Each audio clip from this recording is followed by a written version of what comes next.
वो शख्स तन्हा था, अकेला था, लेकिन 1 करोड़ आर्मी और एटम बम पर भी भारी था। 1 अरब 25 करोड़ आबादी वाले मुल्क के लिए वो दर्द सर बन चुका था।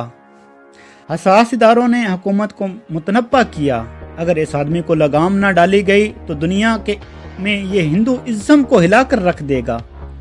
इसके सीने में कुरान की रोशनी थी और आलम इस्लाम का मुबल्लिग था, और इस्लाम की रोशनी को दुनिया में फैलाना इसकी जिंदगी का मकसद था। उसकी बात हमेशा दलील के साथ होती थी और हमेशा उसने अपनी बात अपनी दलील के साथ मनवाई। वो था तो तन्हा, लेकिन बड़े बड़े ममालिक से भी ज्यादा ताकतवर था। वो तन्हा था, लेकिन पूरी दुनिया इससे खाइफ थी। इस्लाम की हकानियत को उसने कुछ इस तरह वाज़ेह किया, ना तो कोई राहब, ना तो कोई हिंदू पादरी और ना ही कोई ब्राह्मण इसकी दलीलों को रद्द कर सका। आखिर वो था कौन? मेरी मुराद डॉक्टर जाकिर नाइक। आज हम इस वीडियो में बताएंगे डॉक्टर जाकिर नाइक के बारे में कुछ हकायक। वो कौन है, वो कहां पर है, वो आज किस हाल में है, और इसके सर की कीमत क्या और किसने लगाई है। मजीद वीडियो में आगे बढ़ने से पहले मेरी आपसे गुजारिश है, आप अपना चैनल सदाए गाजी सब्सक्राइब करें और बेल के बटन को दबा दें। डॉक्टर जाकिर नाइक 8 अक्टूबर 1965 को मुंबई में पैदा हुए।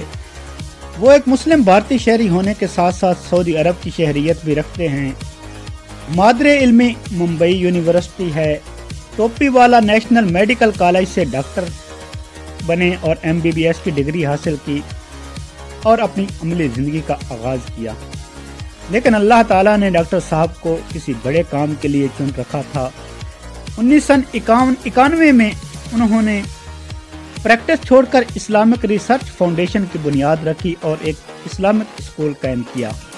सरजमीन हिंदुस्तान पर रातों रात एक मुतासिर शख्सियत बन गए। एक सेशन में लाखों की तादाद में लोग जमा होने लगे।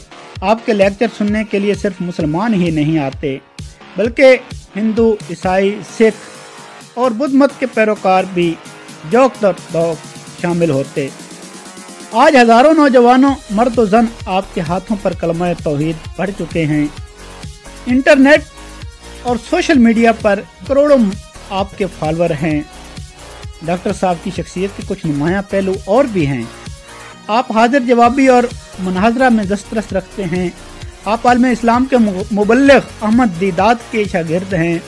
आपको आलमी सतह पर शोहरत इस वक्त मिली जब मसीह मनाजिर विलियम कैंपबेल को एक मुनाजरे में आपसे शिकस्त हुई।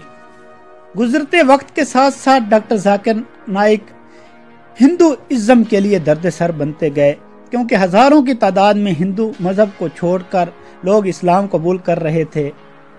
2016 में हिंदुस्तान ने डॉक्टर जाकिर नाइक को हमेशा के लिए खामोश कराने की प्लानिंग की।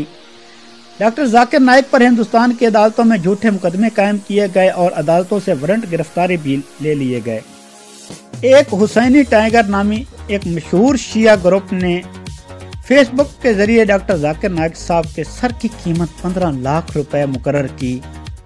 डॉक्टर जाकिर नाइक के कायम करदा इदारा इस्लामिक रिसर्च फाउंडेशन स्कूल और पीस टीवी पर पूरे हिंदुस्तान में पाबंदी लगा दी गई और आपके तमाम दफातर सील कर दिए गए। इस वक्त आप मलेशिया में हक सुकूनत इख्तियार किए हुए हैं। मलेशिया के लोग डॉक्टर जाकिर नाइक से बेपनाह मोहब्बत करते हैं। करोड़ों की तादाद में लोग आपके लिए कट मरने को तैयार हैं। वजीर आजम महातीर मोहम्मद डॉक्टर जाकिर नाइक साहब को अपने भाई का दर्जा दे रखा है। डॉक्टर जाकिर नाइक आज भी इस्लाम की तबलीग व तरवीज के लिए सरगर्म अमल हैं, ताहम इंटरनेशनल मीडिया से मुकम्मल तौर पर बाइकाट किए हुए हैं। डॉक्टर साहब का ख्याल है इंटरनेशनल मीडिया ने आलमी सतह पर एक मुतनाज़ा शख्सियत बनाया है। मलेशिया की हुकूमत ने डॉक्टर जाकिर नाइक साहब की सिक्योरिटी मलेशियन वज़ीर आज़म की सिक्योरिटी के बराबर दे रखी है।